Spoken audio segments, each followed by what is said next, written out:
buenas tardes, les damos la más cordial bienvenida al conversatorio regional de la especialidad laboral organizado por la Sala de Casación Laboral de la Corte Suprema de Justicia y el Consejo Superior de la Judicatura a través, por supuesto, de la Escuela Judicial Rodrigo Lara Bonilla. A todos gracias por acompañarnos el día de hoy con la videoconferencia muy importante, los efectos del COVID-19 en el derecho laboral individual. Esta tarde nos acompañan el doctor Luis Benedicto Herrera Díaz, presidente de la Sala de Casación Laboral de la Corte Suprema de Justicia, la doctora Marilucero Novoa Moreno, directora de la Escuela Judicial Rodrigo Lara Bonilla, el doctor Iván Mauricio Lenis, magistrado de la Sala de Casación Laboral de la Corte Suprema de Justicia, el doctor Omar Ángel Mejía Amador, magistrado de la Sala de Casación Laboral de la Corte Suprema de Justicia, la doctora Ana María Muñoz Segura, magistrada de la Sala de Descongestión Laboral de la Corte Suprema de Justicia, y el doctor Antonio José Valencia Manzano, presidente de la Sala Laboral del Tribunal Superior de Cali, como invitado de la zona sur del país. En este auditorio virtual también contamos con la asistencia de magistradas y magistrados de la Corte Suprema de Justicia y de las salas laborales de los tribunales superiores de Distrito Judicial, también de servidores de la jurisdicción ordinaria laboral de todo el país y con actores externos que intervienen en el servicio de Administración de Justicia, a quienes les agradecemos su presencia en este espacio virtual. Pues bien, para dar inicio al acto de apertura, damos la bienvenida al señor presidente de la Sala de Casación Laboral de la Corte Suprema de Justicia y a la doctora Marilucero Novoa Moreno, directora de la Escuela Judicial Rodrigo Lara Bonilla, quienes se presentarán ante ustedes con un especial saludo al auditorio. Doctora Marilucero Novoa, directora de la Escuela Judicial Rodrigo Lara Bonilla, es un gusto saludarle el día de hoy. Muy buenas tardes. Muy buenas tardes para todos, para todas. Un saludo especial en nombre de la doctora Diana Alexandra Remolina Botía, presidenta del Consejo Superior de la Judicatura, y de la doctora Gloria Estela López Jaramillo, vicepresidenta. Saludo especial al doctor Luis Benedicto Herrera Díaz, presidente de la Sala de Casación Laboral de la Corte Suprema de Justicia. A los doctores Iván Mauricio Lenis Gómez, Omar Ángel Mejía Amador, magistrados de la Sala de Casación Laboral de la Corte Suprema, a la doctora Ana María Muñoz Segura, magistrada de la Sala de Descongestión Laboral de la Corte Suprema de Justicia, al doctor Antonio José Valencia Manzano, presidente de la Sala Laboral del Tribunal Superior de Cali e invitado de la región sur, a todos los magistrados, magistradas, jueces y juezas y en general a todos los empleados que conforman la gran familia de la jurisdicción laboral que integran la zona sur, como es Arauca, Buga, Cali, Florencia, Mocoa, Neiva, Pasto, Popayán, Quibdó y Yopal. Igualmente, un saludo a todas las personas externas a la rama que de una u otra manera actúan en el sector justicia y que se han interesado en este conversatorio. Hace algunos años, el escritor alemán Klaus Schwab exponía en su obra La Cuarta Revolución Industrial. Estamos al borde de una revolución tecnológica que modificará fundamentalmente la forma en que vivimos, trabajamos y nos relacionamos. En su escala, alcance y complejidad, la transformación será distinta a cualquier cosa que el género humano haya experimentado antes. Este pensamiento del escritor alemán hace mayor eco hoy día, donde el COVID-19 ha causado una emergencia económica, social y sanitaria, siendo la tecnología la protagonista en diferentes campos de nuestras vidas, como es precisamente el de las relaciones laborales. Pues ahora, esta oportunidad de utilizar la virtualidad se ha convertido en una herramienta indispensable para nuestros trabajos diarios, que son la fuente de ingreso en un momento tan crítico como el que estamos viviendo. Por eso, el derecho laboral debe propender por la protección de las relaciones laborales y dar a los ciudadanos garantías de estabilidad y tranquilidad para la sostenibilidad de los mínimos vitales en el Estado social de derecho. Y es así que la Escuela Judicial, como centro de formación inicial y continua de los servidores judiciales, ha venido innovando sus estrategias de formación, apropiándonos de los entornos tecnológicos en procura de fortalecer el proceso enseñanza-aprendizaje, no solo de los servidores judiciales, sino de todos los actores que intervienen en el sector justicia, permitiendo que a la fecha hayamos realizado 131 capacitaciones online, visibilizándose más de 125.848 conexiones entre servidores judiciales y agentes que articulan el sistema judicial colombiano. Hemos ofertado también 8 diplomados sin ningún costo para los discentes, 100% virtuales, con una duración de 144 horas, con flexibilidad total de los horarios para que los usuarios, los discentes, puedan entrar cuando tengan a bien, lo que sin duda impactará positivamente la actividad judicial. Además, desde luego, de poder llegar con estos diplomados virtuales a los lugares más apartados de nuestro mapa judicial, y que ante la acogida que han tenido los mismos, hemos adicionado los cupos y desde ya los motivamos a que se inscriban activamente.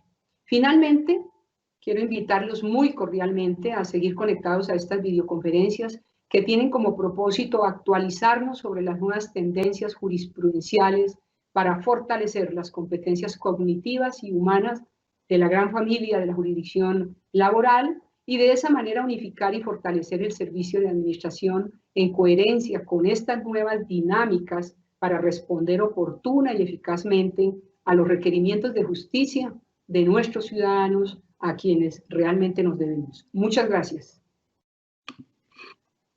A usted, doctora María, muchísimas gracias. Y bueno, pues a continuación se dirige el señor presidente de la Sala de Casación Laboral de la Corte Suprema de Justicia, el doctor Luis Benedicto Herrera Díaz. Señor presidente, muy buenas tardes. Muy buenas tardes a todos. Piedad, muy agradecido.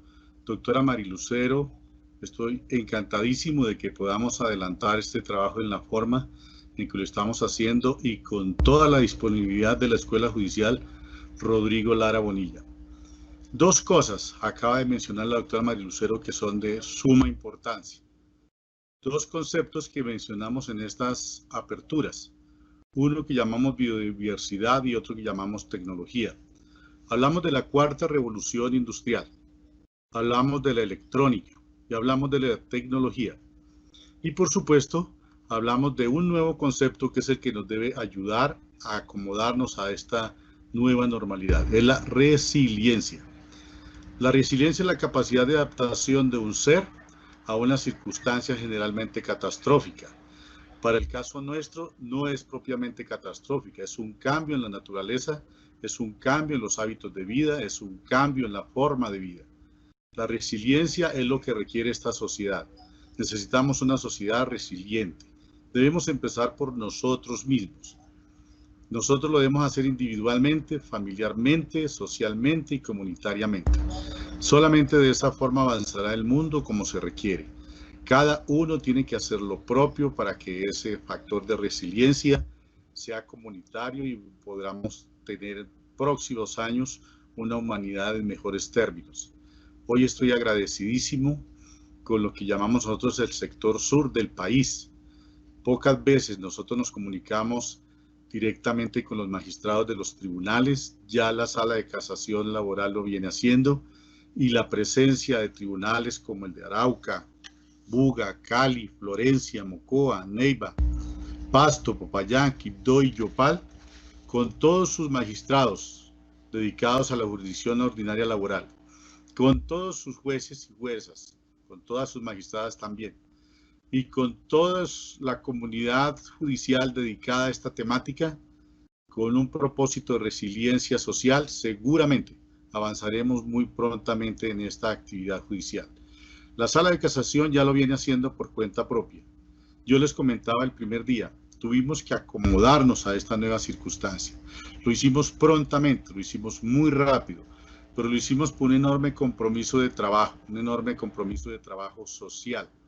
Es la invitación que la presidencia de la Sala hace a todos los tribunales, en las salas laborales y por supuesto, ojalá en todas las salas, y hace a todos los funcionarios y los empleados de la rama. Todas las dependencias administrativas, empezando por la Escuela Judicial, siguiendo por la misma presidencia de la Sala, estamos a su disposición. Este tiene que ser un propósito común. Tenemos que ser eficientes en el sentido de que los recursos que tenemos son los que deben, pues si no sernos suficientes, por lo menos servirnos de punto de inicio de esta actividad tecnológica. Tenemos que ser eficaces, es decir, lo que hagamos tiene que dar resultados. Tenemos que ser efectivos en el sentido de la materialización de los derechos. Esa es nuestra actividad y eso es lo que estamos llamados a hacer. La sala va a presentar hoy con ponencias magníficas de dos magistrados titulares, el doctor Iván Mauricio Lenis, representante del sector sur precisamente del país, oriundo de diferentes lugares, pero crecido, formado, alimentado en el Valle del Cauca, a un representante, ya decíamos, de la Sala de Casación Laboral brillante, para que nos hable de los aspectos sustanciales y el COVID-19, cómo lo ha visto la Sala de Casación en esta época. Y los aspectos procesales los abordará el doctor Omar Ángel Mejía Amador, un representante de la zona norte, de la costa atlántica y por supuesto de la Sala de Casación Laboral. El doctor Antonio José Valencia Manzano, presidente de la Sala Laboral del Tribunal de Cali, nos expondrá sus puntos de vista desde esa regionalidad. Y la doctora Ana María Muñoz, si no estoy mal de datos, oriunda de la ciudad de Popayán, también del sector sur del país, nos acompañará como magistrada de las salas de descongestión. Estamos en familia laboral, estamos con un propósito de avanzar, de hacer resiliencia social, y estamos con un propósito de reconocer, dirimir conflictos y buscar la protección del trabajo y la seguridad social en la medida de nuestras competencias. Doy paso a los compañeros que hacen su presentación con toda la alegría que tiene para esta gesta la Sala de Casación Laboral. Mil gracias, Piedad. Señor presidente, a usted muchísimas gracias. Bueno, pues entramos en materia de videoconferencia para relocalización del derecho laboral y de la seguridad social ante los efectos de la pandemia del COVID-19 en las relaciones laborales, como usted lo acaba de mencionar, a cargo del doctor Iván Mauricio Lenis, magistrado de la Sala de Casación Laboral de la Corte Suprema de Justicia, quien expondrá el tema en los próximos 20 minutos y 5 minutos adicionales para responder dos inquietudes de las más recurrentes que nos han llegado a través del chat. Doctor Lenis, muy buenas tardes y adelante. Muy buenas tardes, Piedad. De nuevo un saludo para usted, también un cordial saludo para el presidente de la Sala Laboral, doctor Luis Benedicto Herrera, a todos los asistentes a esta videoconferencia, a los compañeros de sala y demás magistrados que van a participar en este conversatorio. Y voy a compartir con ustedes una presentación. Antes de comenzar en este tema sobre los efectos de la pandemia en las relaciones laborales y en la seguridad social, quisiera hacer unas precisiones. La primera es que yo considero que hay una falsa dicotomía entre aquella relación que se presentó en los momentos iniciales de la pandemia entre mantener la salud o salvar la economía. Uno de los principales aspectos del derecho laboral es el trabajo seguro para los trabajadores. Y durante la etapa inicial de la pandemia había que preservar la salud de las personas, porque sin ella no habría ninguna economía con posterioridad. Así que yo quiero resaltar que esto es una falsa dicotomía, porque de admitir esa posible escogencia dualidad sería como admitir que estamos dispuestos a arriesgar ciertas vidas para mantener la economía, y eso yo creo que no es admisible. Lo segundo es que esta charla va a versar sobre los efectos en las relaciones laborales urbanas, no en las rurales. Yo creo que siempre en los estudios que hacemos en el campo laboral, siempre tenemos unas situaciones muy diferentes a las urbanas, y dado esa situación, en esta charla no podré referirme a estas manifestaciones en el sector rural. Por eso solo será en el urbano. Y otros dos puntos fundamentales de esta presentación es que siempre tendremos presente el sentido de la justicia social en las relaciones del trabajo. Esto es mantener una relación de equilibrio entre las partes que intervienen en un vínculo laboral y defender siempre la idea que la protección asignada al trabajo es aquello que ha sido la principal fuente de ciudadanía social. Es decir, permitirle a los trabajadores participar de los intercambios sociales, de aquellos que se presentan en una sociedad, que finalmente nos va a remitir a, si una sociedad dice que protege el trabajo, entonces a hacer siempre la pregunta, qué significa esa protección, qué es estar protegido. Bien, yo quiero hacer un panorama antes de cómo estábamos antes de la pandemia y qué generó la pandemia. Pues bien, antes de la pandemia nosotros estábamos en una discusión muy interesante que tenía relación con la forma en que se venía transformando el proceso de trabajo y el contenido mismo del trabajo. Estábamos analizando cómo la empresa desde la década de los 90 se venía transformando en sus procesos productivos y las empresas de servicio lo que hacían que utilizaran el desarrollo en las comunicaciones y la tecnología para simplificar la empresa y relacionarse en distintos ámbitos generados por la globalización. Eso era lo que llamábamos la empresa en red y que con todas estas transformaciones que cada vez eran más recientes, lo podemos llamar una empresa compleja. Pero lo cierto que era esta nueva forma de trabajar, esta nueva forma de organización de la empresa estaban generando cambios muy importantes en el mundo del trabajo que estábamos analizando. Y en ese momento estábamos mirando dos aspectos muy cruciales, que son a los que me referiré con posterioridad. Uno, el teletrabajo, es cómo las relaciones laborales ya empiezan a ser deslocalizadas, no en una fábrica, no en un sitio, no en la empresa, no en un lugar físico, sino precisamente a través del auge de las comunicaciones y la tecnología se empiezan a desarrollar desde otros sitios. Esto quiere decir que el sitio de la empresa ya no coincide con el sitio donde están los trabajadores. Y ese aspecto lo estábamos analizando antes de la pandemia. Y otro aspecto muy importante que estábamos analizando, que es una discusión que de hecho no está cerrada, era el tema de los trabajadores a través de plataformas digitales. En esos momentos estábamos mirando si podíamos considerar a estos trabajadores como verdaderos trabajadores dependientes, como vinculados por un contrato de trabajo y si se podrían derivar en esos casos las obligaciones que se establecen en el Código Sustantivo del Trabajo. Si quienes han estado atentos a estos conversatorios recordarán que hace 2 años en el conversatorio que se llevó a cabo en Bucaramanga, estábamos precisamente discutiendo sobre los indicios de laboralidad en estos casos de los trabajadores con plataformas digitales y estaba muy en apogeo todos los análisis en torno a los trabajadores de Uber, los rapitenderos y otras plataformas digitales. En esa discusión estábamos y lo que queríamos mirar es cómo esas nuevas formas de trabajar, esas formas de organización de la empresa moderna estaban excluyendo a ciertos trabajadores del ámbito de protección del derecho laboral. Y eso que implicaba, si era necesario dejar que eso fuera así, si era necesario pensar otra forma de regulación, transformaciones de la regulación laboral. En eso andábamos. Y llegó la pandemia y el mundo entró en crisis. Entonces, ahí quiero mirar, porque en este momento no habría tiempo para mirar todas las transformaciones que se derivan, pero quisiera mirar justamente en esos dos aspectos que antes de la pandemia estábamos analizando con sumo detalle: el teletrabajo y los trabajadores a través de plataformas digitales. Y yo quisiera, antes de proceder a estos dos temas, quisiera recalcarlo porque me parece que también era muy importante.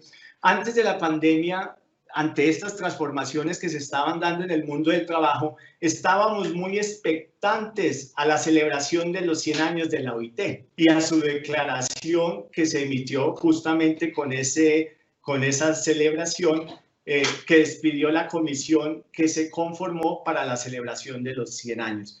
Y ahí estábamos mirando esa resolución y todos los aspectos que se miraban como positivos de las transformaciones en el mundo del trabajo y cómo podríamos seguir pensando en ese futuro de trabajo decente y con mejores niveles de protección social.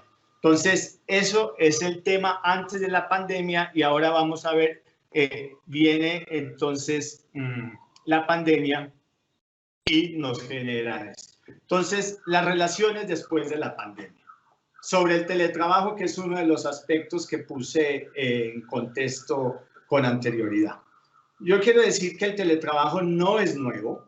Es un fenómeno que se viene presentando desde hace varios años y hay un artículo que quisiera remitirlos que se publicó en la revista Actualidad Laboral y de Seguridad Social del EGIS, cuyo artículo publiqué en el 2008, donde estaba advirtiendo, el título se llama Teletrabajo, apuntes para un análisis sociojurídico, donde estaba advirtiendo en este momento sobre algunas circunstancias que se podían derivar de esas situaciones. Y hoy en día, luego, después de esas reflexiones, vino la ley 1221-2008, una coincidencia que se empezó a regular ese tema. Y quisiera decir que estos aspectos hoy más que nunca tienen total importancia porque el teletrabajo se potenció. Si desde el 2007 lo veíamos viendo como un fenómeno que se presentaba más en las relaciones laborales, si hace 2 años estábamos viendo que ya era demasiado visible, pues hay que decir que con la pandemia eso es una de las situaciones generalizadas hoy en día.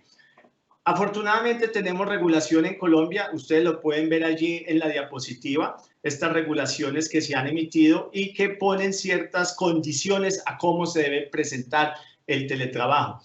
Pero yo llamaría la atención que esta regulación hoy en día habría que estar mucho más vigilantes frente a ella porque anteriormente no era tanto las manifestaciones de teletrabajo, entonces todavía de pronto digamos, algunas empresas no estaban aplicándola. Hoy en día tendrían que aplicarla. Entonces, vamos a ver efectos en el campo del teletrabajo. La primera cuestión que quiero resaltar y que resulta inédito en las relaciones de trabajo es que el trabajador termina poniendo a servicio de la empresa su domicilio y los elementos de trabajo. Esto no es en principio malo, es una realidad. La emergencia así lo prestó, pero quiero llamar la atención que si a futuro esto se convierte, y yo creo que va a ser así, en una modalidad muy importante a considerar en las empresas, estos aspectos, como lo dice el decreto 884 de 2012, habrían que considerarlos.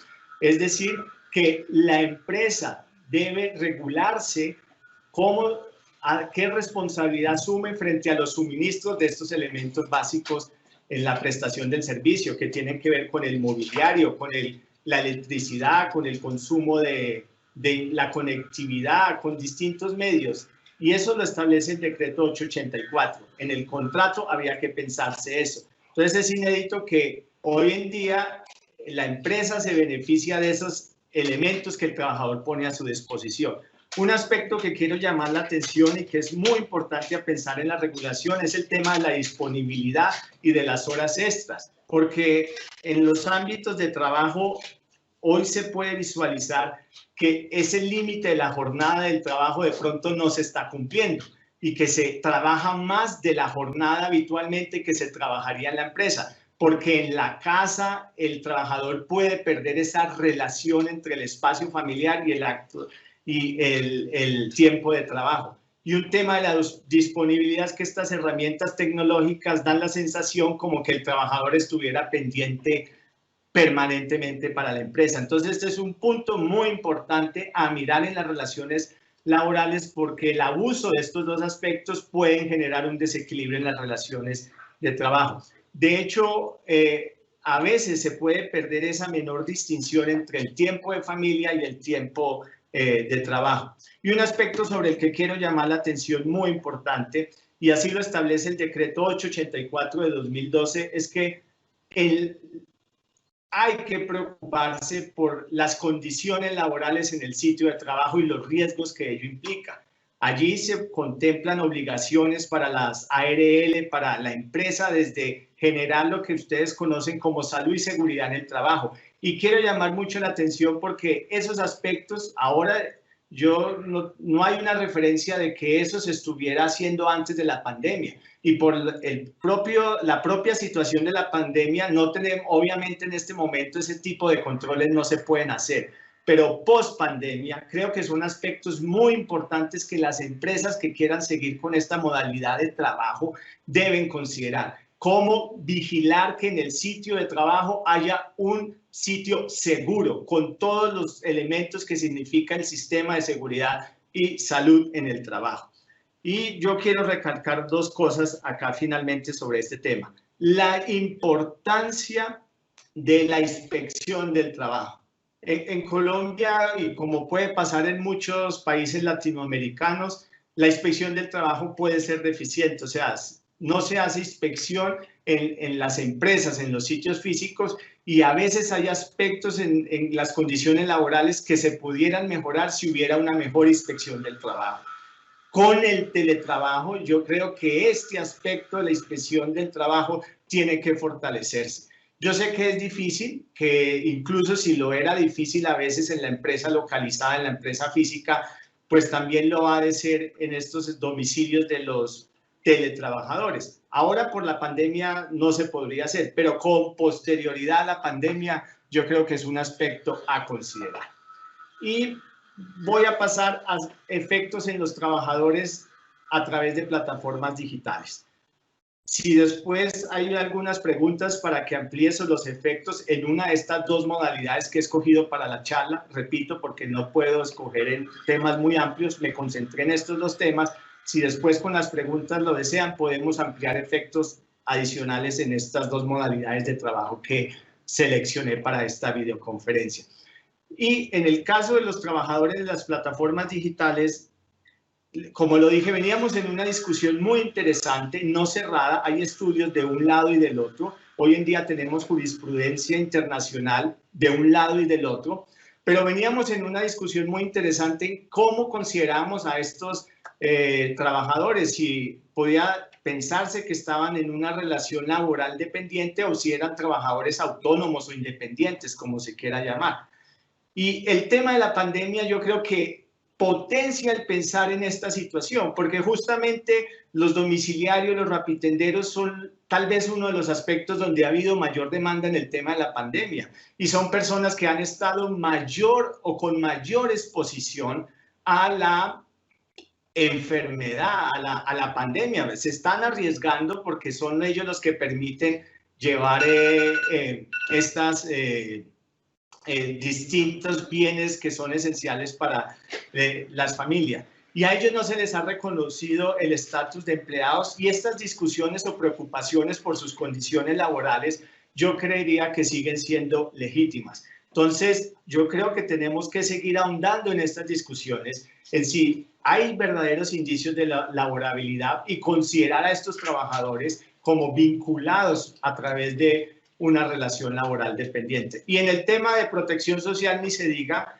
Yo creo que una de las lecciones que deja la pandemia es que nosotros podemos mirar las cifras desde el año 90 hasta el presente, y una de las características en la larga duración del mercado laboral colombiano es la informalidad. Y yo creo que una de las cuestiones que nos deja la pandemia es el no haber tratado en estos 20 años en reducir significativamente la informalidad, porque la informalidad nos demostró que cuando hubo la necesidad del aislamiento, de que algunas personas se quedaran en casa, estas personas en condiciones precarias, condiciones laborales inadecuadas, que no podían quedarse porque necesitaban un medio para subsistir. Entonces, el no tener un sistema laboral en mejores condiciones y en una protección social adecuada para estas personas, porque por lo general no acceden a los beneficios del sistema de protección social, solo algunas ayudas vía asistencia social, pues nos demostró que el sistema que teníamos era muy frágil. Y eso pone también en riesgo la sociedad, porque las personas tendrían que elegir entre quedarse en casa, cumplir con este aislamiento o buscar un medio de subsistencia. Entonces, en materia de protección social, esto sí que nos mostró. ¿Qué nos deja la pandemia en estas relaciones laborales que ha analizado? Pues que hay nuevos riesgos, hay mayor incertidumbre, y la protección social y la regulación laboral siempre pasa por el papel regulador del Estado. El Estado siempre tiene que enfocarse y en tomar la iniciativa para generar nuevas condiciones para dar respuesta a esas nuevas necesidades de regulación social, a esas nuevas reivindicaciones sociales. En general, todas estas construcciones colectivas, que es lo que se protege, el estar inmerso en unas protecciones colectivas, derechos como garantías colectivas, es lo que se ha puesto en entredicho con esta situación de la pandemia, y es es preciso que el Estado piense sobre ellas. Frente a las anteriores situaciones, digamos, que veo en el teletrabajo y que es, desde una perspectiva sociológica, efectos en las relaciones laborales, mayor trabajo, de pronto no reconocimiento de horas extras, disponibilidad permanente, espacio de pérdida del espacio familiar, del espacio laboral, tensiones por el control del espacio en la casa, porque de pronto algunos necesitan la conectividad y los únicos medios de que dispone son un computador para distintas acciones, para los hijos que tiene que tomar también clases vía virtual. Estas tensiones, yo creo que la regulación que hay es necesaria, pero sí podría fortalecerse en algunos aspectos y muy importante en la parte de los riesgos que se pueden generar en estos ámbitos laborales, en los domicilios de los trabajadores, y desde esa perspectiva eso se puede fortalecer, así como la inspección del trabajo. Yo he escuchado voces en este momento que han hablado de que para fomentar la economía y para hacer las nuevas, posibilitar este nuevo mundo ante esta realidad de la pandemia, habría que flexibilizar o desregularizar los derechos laborales. Yo no creo que sea algo pertinente en este momento. Yo creo que en este momento lo que tenemos que mirar es, frente a las condiciones reales de la población que se ha habido más afectada con este tema de la pandemia, en acciones afirmativas en su favor desde el Estado. De hecho, el Estado lo está haciendo, en cierta medida el Estado está asumiendo la carga con los auxilios y con los beneficios a las personas que se han visto afectadas. Ya la discusión de que si eso es suficiente, no es suficiente, eso es otro tipo de discusión, pero yo creo que este no es momento para reformar, hacer reformas o quitar derechos que se han logrado a través de distintos mecanismos en el campo del derecho laboral. Y yo quiero recalcar una cosa, como lo dije al principio, antes de la pandemia estábamos mirando frente a la celebración de los 100 años de la OIT, cómo podemos seguir manteniendo ese propósito de un trabajo decente y buenos niveles de protección social como un futuro no olvidado. Entonces yo rescataría que esos propósitos podemos seguirlo trabajando. Obviamente con la pandemia hay una realidad, se han perdido empresas, puestos de trabajo, mayor desempleo, pero si retomamos esos aspectos de esa ruta que se planteó en la declaración de la OIT del año pasado, a comienzos del año, pues yo creo que hay aspectos importantes que podemos pensar en como sociedad para enfrentar esta pandemia.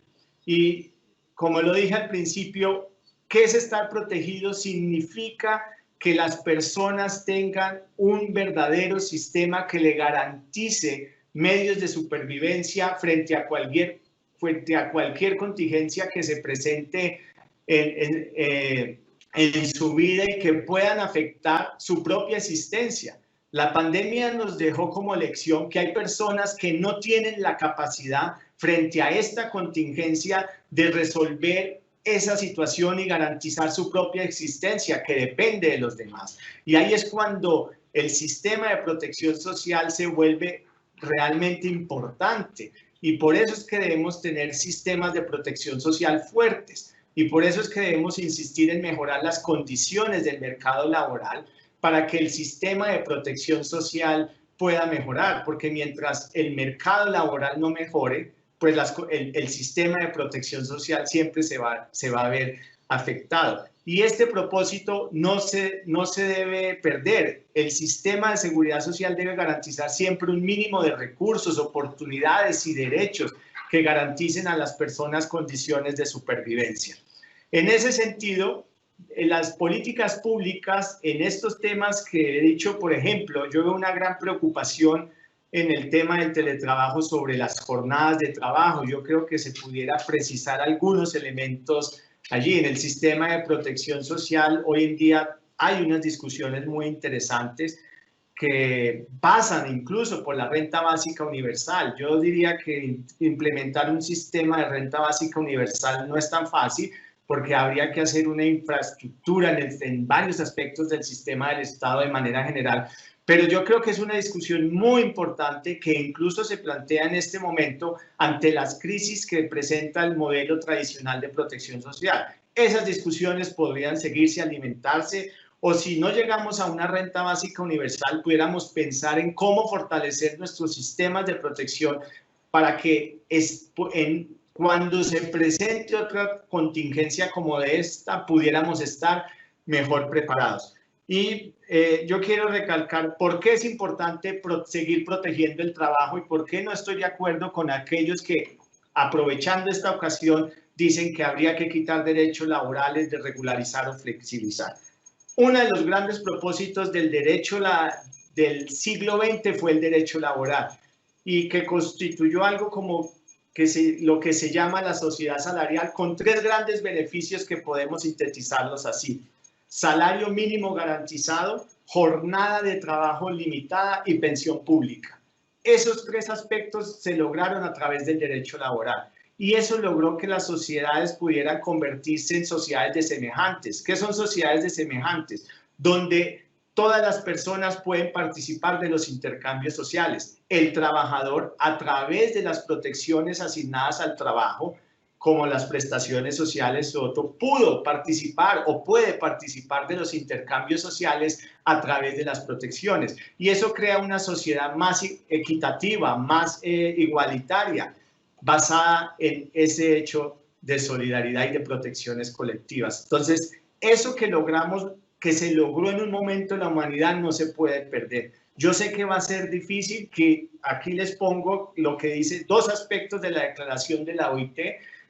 Necesitamos reactivar las empresas porque sin empresas no hay trabajadores y empresas que generen valor. No, nada más criminal, perdónenme la palabra, para un trabajador que una empresa que no genere utilidades. Entonces necesitamos empresas y que generen utilidades para que puedan cumplir con la regulación laboral, pero no destruir la regulación laboral que hasta el momento hemos hecho. Así que la legislación debiera concentrarse en estos temas, en seguir mirando el teletrabajo, en posibles regulaciones para precisar y fortalecer la inspección para que no se cometan abusos en estas relaciones que a veces no son controladas, y seguir pensando en el tema de los trabajadores a través de plataformas digitales y en cómo fortalecemos los sistemas de protección social. Esto es la finalidad. Yo les dejo esta última diapositiva con la que cierro mi disertación, y es, acá ustedes pueden leer la finalidad.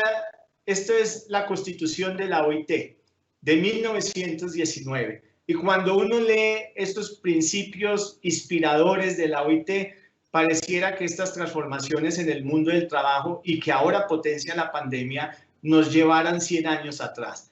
Pero no podemos perder la esperanza como sociedad de seguir pensando en la importancia que tiene proteger el trabajo para evitar cosas como estas que se presentaban hace 100 años y que lo logramos en un momento de la sociedad. Ahora, esto no significa que las respuestas que dimos anteriormente sean las mismas que demos ahora. En efecto, se pudieran dar cambios en la regulación laboral acorde a estas nuevas realidades, pero nunca dejar como un propósito o perder de vista, como si no fuera un futuro olvidado, que el trabajo es importante protegerlo en cualquier sociedad para evitar que se cometan abusos. Pues muchas gracias a todas las personas que han seguido esta videoconferencia, y Piedad, le retorno a usted el uso de la palabra.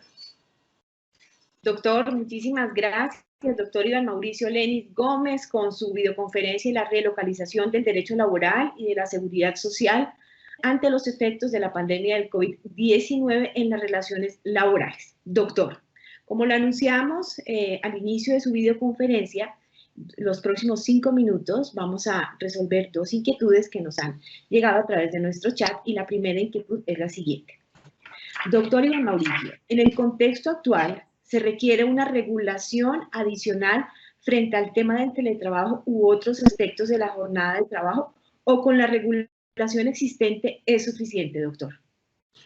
Gracias, Piedad. A ver, yo creo que hay aspectos de la regulación que son suficientes, pero sí considero que en el tema del teletrabajo debiera darse alguna regulación adicional para precisar esos temas que preocupan, que pueden significar abusos en las relaciones laborales, como por ejemplo el de las jornadas de trabajo, la disponibilidad, para poner unos límites en esos casos. Yo creo que pudiera fortalecerse y tal vez precisar de mejor manera cómo vamos a hacer la aplicación del sistema de seguridad y salud en el trabajo en esos ámbitos de los domicilios de los trabajadores. Ese sería un aspecto muy importante a tener en cuenta. Entonces yo creo que necesitamos fortalecerlo ahí. Y si me permite, yo precisamente esta conferencia la titulé La relocalización, porque antes de la pandemia estábamos como mirando el derecho laboral había sufrido como un movimiento telúrico, como que sus bases se estaban cuestionando ante estas realidades y que la pandemia que potenció, o sea, ese movimiento telúrico que se estaba dando antes de la pandemia, con la pandemia fue un movimiento muy fuerte, o podríamos decir como réplicas. Entonces, por eso lo llamé la relocalización del mundo del trabajo y la seguridad social. Y en esa relocalización pudiéramos pensar en cómo afinamos algunos aspectos de la regulación que sí se hacen necesarios para evitar desmanes o desequilibrios en las relaciones laborales. Muchas gracias, doctor. Bueno, y la segunda inquietud es, el panorama actual del mercado laboral colombiano es complejo, que se acentúa con la alta informalidad, el crecimiento del desempleo y la pérdida de puestos de trabajo debido a la pandemia. Ello va a repercutir fuertemente en el sistema de seguridad social. ¿Es necesario, doctor, en este contexto, repensar la estructura actual del sistema de seguridad social? Esa pregunta sí es muy interesante porque yo creo que la pandemia sí nos dejó como lección que no tenemos un sistema de protección social fuerte. Yo creo que nosotros hemos avanzado mucho en mejorarlo y tenemos un sistema que de cierta medida responde a unas necesidades, pero el sistema no llega a toda la población. Entonces yo creo que nosotros sí debemos tomarnos un poco esta discusión sobre repensar la igualdad, sobre las bases solidarias de un sistema de protección social. Un sistema de protección social nunca va a subsistir si no está basado en la solidaridad. Entonces, el repensar cómo podemos reconstruir el sistema de protección social acorde a nuestras realidades, yo creo que sí es un tema de debate que debe estar en el corto y en el mediano plazo.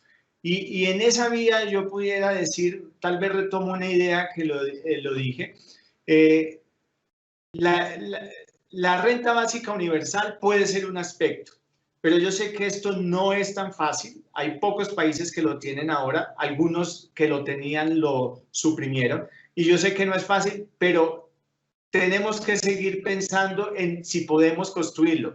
Hay países que demostraron que ese sistema les funcionaba. Entonces, tendríamos que pensarlo. Pero, insisto, si no es renta básica universal, sí tendríamos que hacer transformaciones en el sistema de protección social y tomarnos en serio esa idea de la universalidad.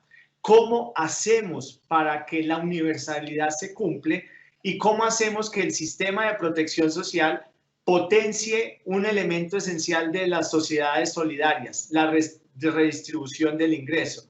Es decir, a través de las contribuciones o a través de distintos mecanismos, que significa que el sistema de seguridad social le pueda dar cobertura real y significativa a las personas que no tienen la capacidad de garantizar su propia existencia. Y de hecho, fíjese qué es lo que están haciendo en cierta medida las acciones del gobierno, que tratando dentro de las reales posibilidades nuestras, pues brindándole un apoyo a la ciudadanía más afectada, a los ciudadanos más afectados. Pero eso lo está haciendo por parte fuera del sistema. Deberíamos pensar en que esto nos debe llevar a crear un sistema que frente a otra contingencia que se pueda presentar en otro contexto, pues que sea el sistema el que el que ya lo esté garantizando y no como medidas extraordinarias de último momento que toca asumir al Estado. Entonces yo creo que quedamos con una deuda pendiente y es cómo repensamos el sistema de protección social acorde a nuestras realidades. E insisto, esto pasa también por una mejora del mercado laboral colombiano, que las personas puedan mantener una cotización en la larga duración, en el largo plazo, porque la alta informalidad no les permite a las personas mantener una cotización al sistema de protección social. Y eso es nefasto para la financiación y para la supervivencia del mejor sistema pensional, de cualquier sistema pensional. Ahora que tanto se habla de reformas y que siempre se pone en pie una reforma al sistema pensional, todo el mundo podría convenir en que hay que hacer una reforma al sistema pensional. No hay acuerdo en cómo, unos dicen de una manera y otros de otra, pero yo creería que cualquier reforma pensional para que tenga éxito tiene que intervenir el mercado laboral. Podemos tener el mejor sistema de protección social, pero si el mercado laboral no permite a las personas mejores condiciones laborales e incluso garantizar una cotización de manera estable, nuestros sistemas de protección social siempre se van a ver afectados. Y para terminar, le digo, en todas estas discusiones con fines académicos que hemos dado sobre la posibilidad de replantear las obligaciones laborales, yo siempre he dicho, sí, se pudieran pensar en replantear algunas obligaciones laborales, pero la fundamental, yo creo que siempre implicaría, es mantener el derecho a la seguridad social. Y a veces diría, no como un derecho del trabajador exclusivamente, sino como un derecho del ciudadano. Y en esto lo que quiero decir es que tal vez el camino para repensar las protecciones colectivas que en un momento dimos y que funcionaron es pensar en ponerlas ya no en cabeza del trabajador, sino en cabeza del ciudadano. Y obviamente esto implica una transformación esencial en muchas estructuras del Estado, pero es una sola propuesta y esto nos implica seguir pensando en ese tema. Doctor, un tema muy interesante, qué gran ponencia, le agradecemos muchísimo, doctor Iván Mauricio Lenis Gómez, magistrado de la Sala de Casación Laboral de la Corte Suprema de Justicia, gracias por estos minutos, las preguntas también que nos resolvió. Muchas gracias, doctor, muy amable. Bueno, y ahora escucharemos al doctor Omar Ángel Mejía Amador, magistrado también de la Sala de Casación Laboral de la Corte Suprema de Justicia, quien disertará sobre los aspectos procesales en derecho laboral individual en época de pandemia, quien también, doctor, tendrá 20 minutos para hacer su ponencia y 5 minutos adicionales para resolver 2 inquietudes recurrentes que nos han llegado a través del chat. Doctor, muy buenas tardes, adelante. Buenas tardes, Piedad. Buenas tardes, doctor. Igualmente, doctor. Especial para el señor presidente de la Corte Suprema de Justicia, el doctor Jorge Luis Quiroz Alemán, para el presidente de nuestra sala laboral, doctor Luis Benedicto Herrera Díaz, para la doctora Mariconsuelo Novoa, directora de la Escuela Judicial Rodrigo Lara Bonilla, a los señores jueces, magistrados, magistradas, empleados y empleadas y demás personas que nos acompañan esta tarde a través de las redes por las cuales se transmite esta videoconferencia. Sabemos que el derecho de acceso a la administración de justicia es un derecho fundamental que aparece reglamentado en nuestra Constitución Política en el artículo 299, tiene desarrollo legal en la Ley Estatutaria de la Administración de Justicia, artículo 2, y ha sido objeto de estudio por las diferentes altas cortes. En esta oportunidad voy a mencionar algunos apartes de una sentencia de la Corte Constitucional en la cual hace el estudio del derecho de acceso a la administración de justicia. Para la Corte Constitucional, el derecho al libre acceso a la administración de justicia lo tienen todas las personas, tanto naturales como jurídicas, y es el que le permite acudir a las autoridades judiciales para obtener la protección o el restablecimiento de sus derechos y la preservación del orden jurídico. Este derecho no se agota al acudir físicamente ante las autoridades judiciales, pues es necesario que todo el aparato judicial funcione y que las autoridades competentes resuelvan oportunamente el debate que se le plantea. Además que durante el trámite deben respetarse todas las garantías del debido proceso y la decisión debe cumplirse. Este derecho conforta algunas categorías, a saber, frente a las relacionadas con el acceso efectivo al sistema judicial, otras que tienen que ver con el desarrollo del proceso y otras relativas a la ejecución del fallo. Estos tres tipos a su vez tienen unos contenidos diferentes. Las relacionadas con el acceso efectivo al sistema judicial se condensan en el derecho de acción, a contar con procedimientos idóneos y efectivos para la determinación legal de derechos y obligaciones, a que la oferta de justicia permita el acceso a ella en todo el territorio nacional, mientras que las que tienen que ver con el desarrollo del proceso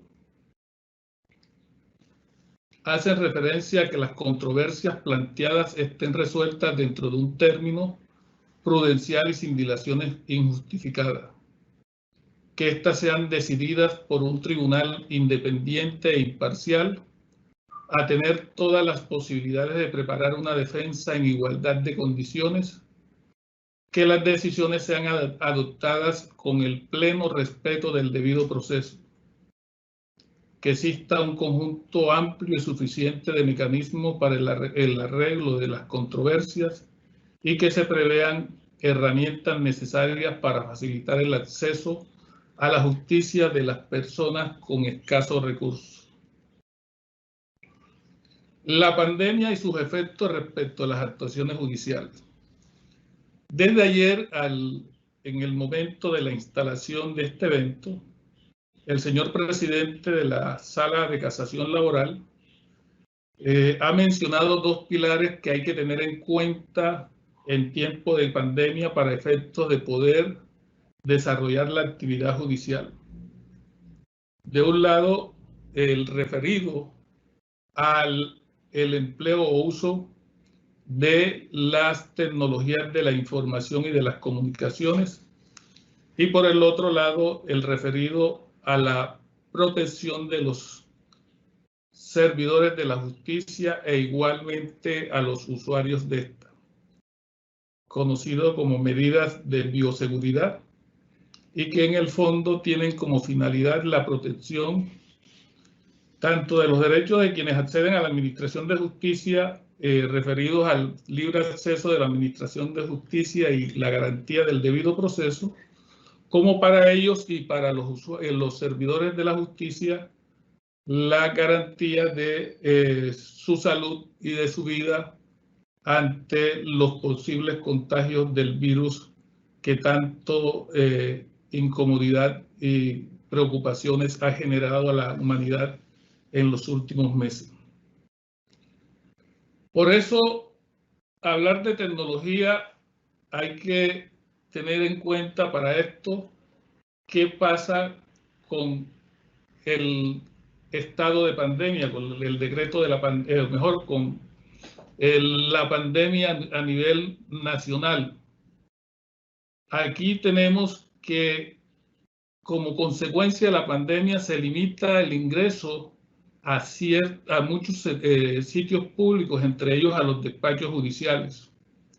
Por eso debemos preguntarnos si las normas procesales con las que contamos nos garantizan el acceso a la administración de justicia frente a la nueva realidad, como también se le ha venido llamando a los tiempos que actualmente vivimos. El estado de emergencia económica, social y ecológica conlleva el cierre de los despachos judiciales y la expedición de normas de suspensión de los términos procesales.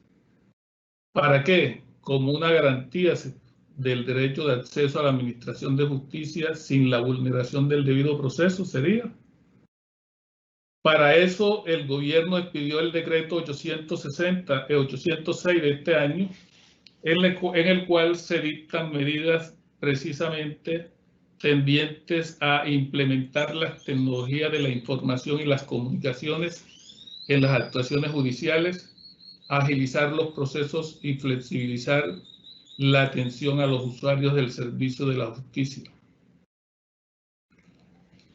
Pero la tecnología relacionada con la justicia ya había sido objeto de regulación.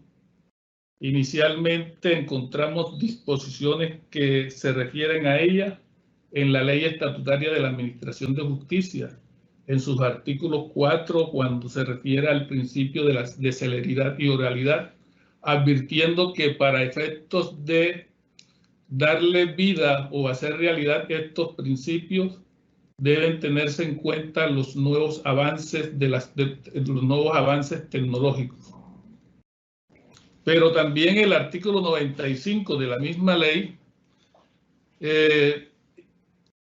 se refiere a la tecnología del servicio de la Administración de Justicia, y en ella se le establecen al Consejo Superior de la Judicatura algunas obligaciones para hacer efectiva la tecnología en la justicia, como la miramos constantemente en otras actividades del ser humano. En ese mismo sentido, el Código General del Proceso, posterior obviamente a la ley estatutaria de la Administración de Justicia, en su contexto trae una serie de normas que hacen referencia a la utilización de las tecnologías de la información y de las comunicaciones. Así podemos mencionar el artículo 103 de este código, el artículo 111 que habla de las comunicaciones, advirtiendo que para hacerlas efectivas, los despachos judiciales deben utilizar los medios técnicos de comunicación que tengan a su disposición. El artículo 122 sobre formación y archivo de expedientes. De manera especial, hay unas normas en materia probatoria que están contenidas a partir del artículo 177, que tienen que ver con la práctica de pruebas cuando quien deba rendir una declaración como testigo tercero o como parte no resida en el municipio cabecera del despacho judicial donde ha de declarar. En esta circunstancia se indican en las normas que la última herramienta que debe utilizar el juez es precisamente acudir a la comisión para la práctica de la prueba, pero que sí puede utilizar mecanismos que brindan las tecnologías como las videoconferencias o teleconferencias o de cualquier otro medio de comunicación que garantice la inmediación, concentración y contradicción de la prueba. También el artículo 295 del Código General del Proceso trae normas relativas a efectos de poderse realizar notificaciones por estado a través de mensajes de textos. El artículo 452 de este código, como novedad, permite la celebración de diligencias de remate o pujas electrónicas con la garantía del debido proceso, aplicando obviamente los mecanismos que nos brindan las tecnologías de la información y de la comunicación.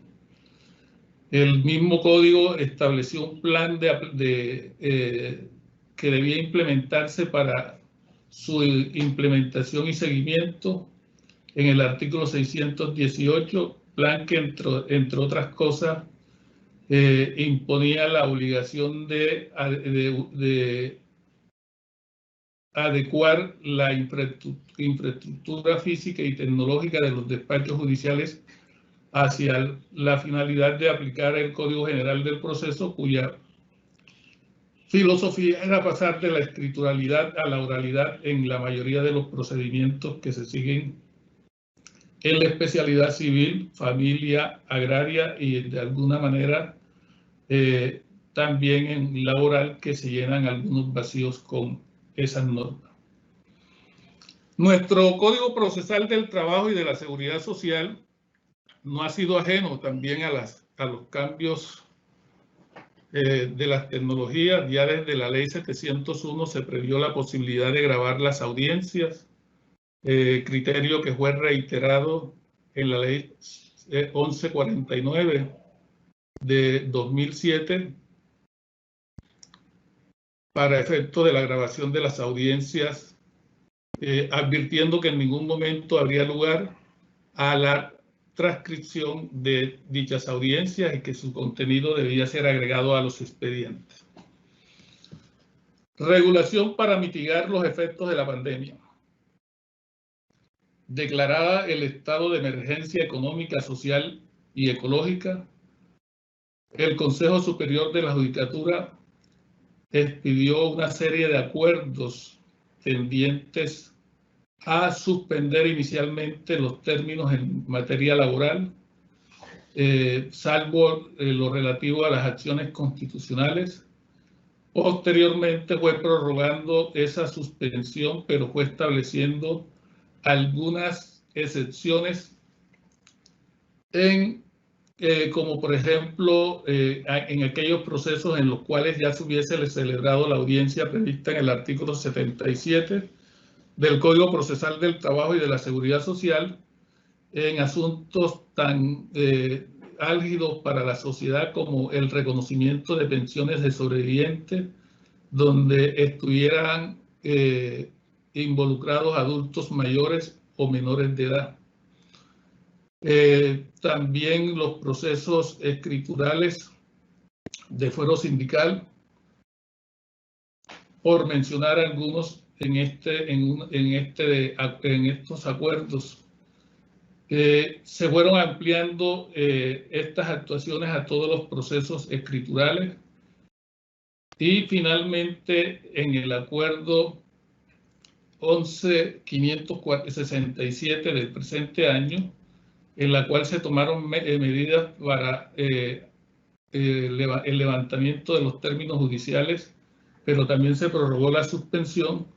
Dentro de las excepciones se previó que el reconocimiento de pensiones e invalidez, en donde ya se hubiese celebrado la audiencia del 77 o tuviera fecha para la audiencia del artículo 80 del Código Procesal del Trabajo, nulidad e ineficacia del traslado al régimen de ahorro individual con solidaridad, al régimen de prima media con prestación definida y los procesos especiales de suspensión, disolución y cancelación del registro sindical.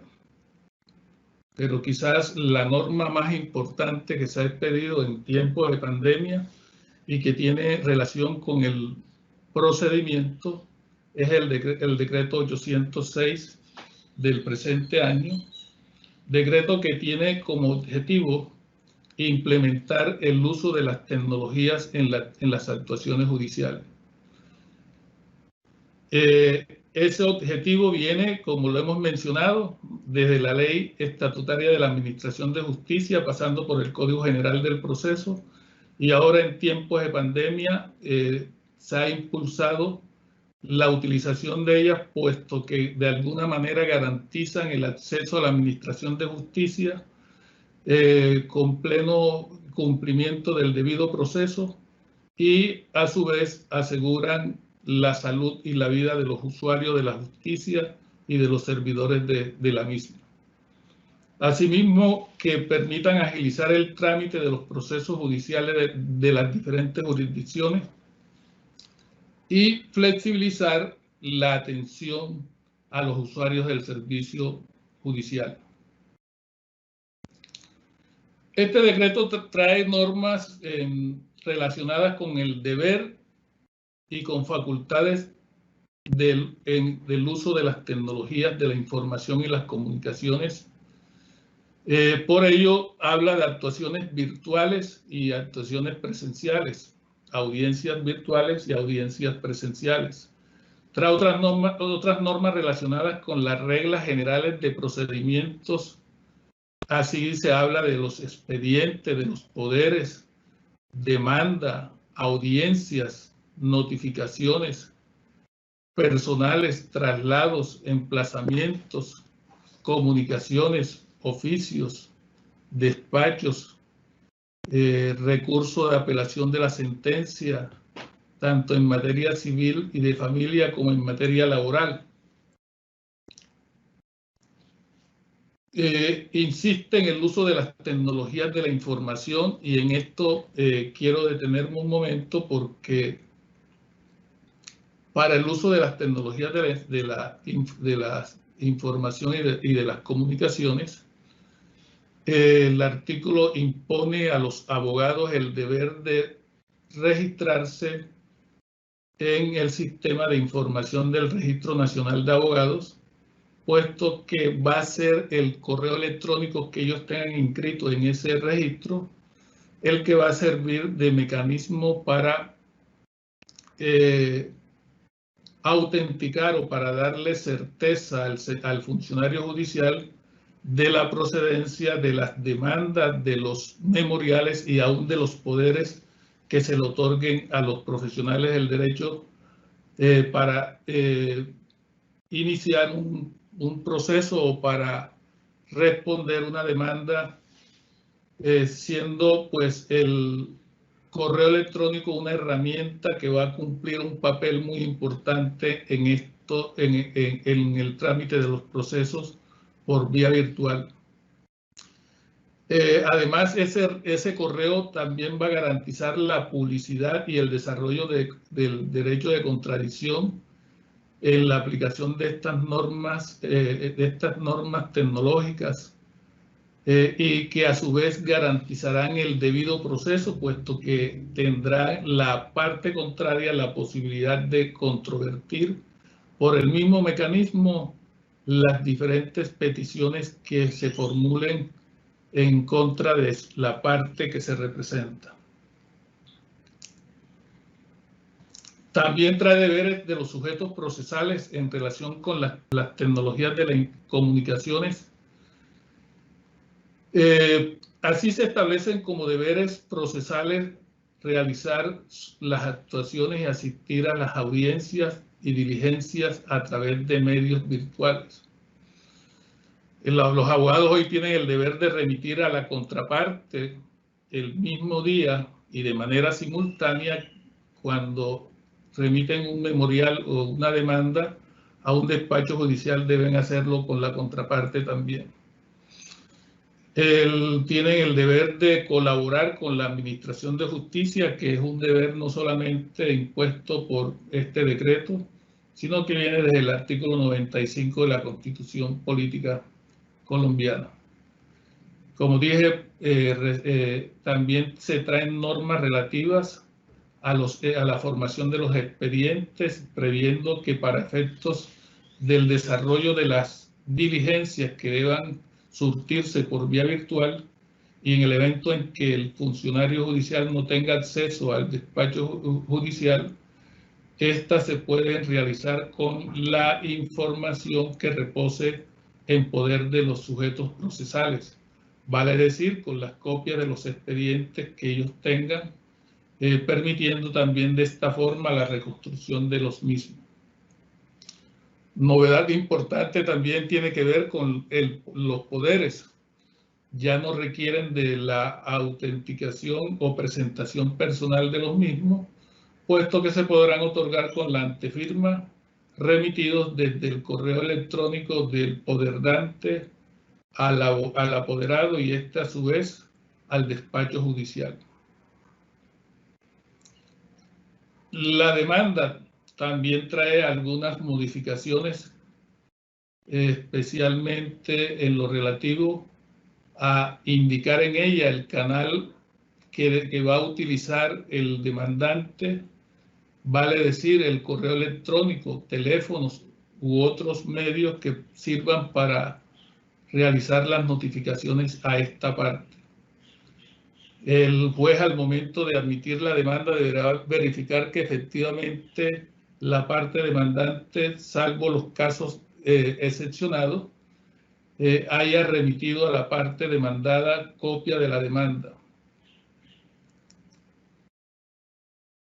Las audiencias hoy, con este decreto, en los procesos donde deban realizarse audiencias, pueden ser completamente virtuales o pueden ser presenciales en los lugares que por alguna circunstancia no se puedan realizar audiencias virtuales. Y pueden ser aún mixtas, casos en los cuales podrán comparecer a la audiencia las partes que estén en condiciones de hacerlo físicamente y las otras deberán comparecer por vía del uso de las tecnologías de la información y de las comunicaciones. Las notificaciones personales también se surten a través de los correos electrónicos. Ya dijimos que los estados también pueden ser virtuales. El emplazamiento de la parte demandada en el evento en que sea necesario solamente se hará mediante la inscripción en el Registro Nacional de Personas Emplazadas sin necesidad de publicación en un medio escrito. En materia laboral, el decreto 806 trae algunas modificaciones en cuanto al procedimiento del recurso de apelación que antes, conforme a la ley 1149, se llevaba a cabo en audiencia. Hoy el decreto trae una primera alternativa que es la referida a que si en segunda instancia el tribunal estima que no es necesario la práctica de prueba, la audiencia debe llevarse a cabo, o mejor, no se realiza audiencia, la actuación se lleva a cabo completamente escrito, garantizando siempre el derecho de contradicción mediante el otorgamiento de términos a las partes para presentar sus alegaciones, 5 días para la parte apelante inicialmente y luego 5 días para la parte no apelante para que presente sus razones por las cuales estimen que el tribunal debe revocar la sentencia o que el tribunal debe confirmar dicha sentencia. La fórmula del procedimiento que trae la ley 1149, el decreto la conserva para los casos aquellos en los cuales el tribunal, conforme al artículo 83 del Código Procesal del Trabajo y de la Seguridad Social, deba practicar pruebas, caso en el cual esas pruebas se practicarán en audiencias y en ella misma deberá proferirse la sentencia. Vale la pena señalar aquí que tratándose de organismos colegiados como los tribunales, cuando realicen audiencias para efectos de la validez de la misma, el decreto exige la comparecencia al acto procesal de la mayoría de los miembros de la corporación, vale decir, de la sala de decisión, que son 3 y por lo menos deberían comparecer a la audiencia 2 de ellos. Entonces tenemos lo siguiente: antes de la pandemia existían en Colombia normas que imponían la utilización de las tecnologías de la información y de las comunicaciones en los procesos judiciales. Sin embargo, las mismas no se habían instrumentado plenamente. Hay ejemplos de buenas prácticas, como en el caso de los jueces laborales de pequeñas causas de Barranquilla, que desde el año 2019 vienen poniendo en práctica el expediente digital. Buenas prácticas que la Corte Suprema de Justicia tuvo oportunidad de reconocer en el último encuentro de la especialidad laboral llevado a cabo en la ciudad de Santa Marta, mediante la presentación de un video donde ellos muestran lo que han venido haciendo para formar los expedientes virtuales sin la utilización de papeles. Ese ejemplo también ha sido de alguna manera replicado en otros distritos judiciales. Tengo entendido que también los jueces de pequeñas causas de Sincelejo vienen desarrollando desde el año pasado sus procesos por vía virtual. A manera de conclusión, debo decir lo siguiente: las normas adoptadas por el gobierno, concretamente el decreto 806 del presente año, permite garantizar el libre acceso de la administración, a la administración de justicia, como también el debido proceso, por un lado, pero por el otro lado también brinda la oportunidad a los usuarios de la justicia y a los servidores de la justicia de proteger su vida y su salud frente a los embates de la pandemia. También hay que decir que la tecnología, a través de este decreto, impregnó el trámite procesal. Jocosamente o coloquialmente podemos concluir diciendo que la tecnología llegó al sistema judicial colombiano como ha llegado a otros espacios de la vida humana para quedarse, y que tenemos que apropiarnos de los mecanismos que ella nos brinda para efectos de desarrollar nuestras actividades judiciales.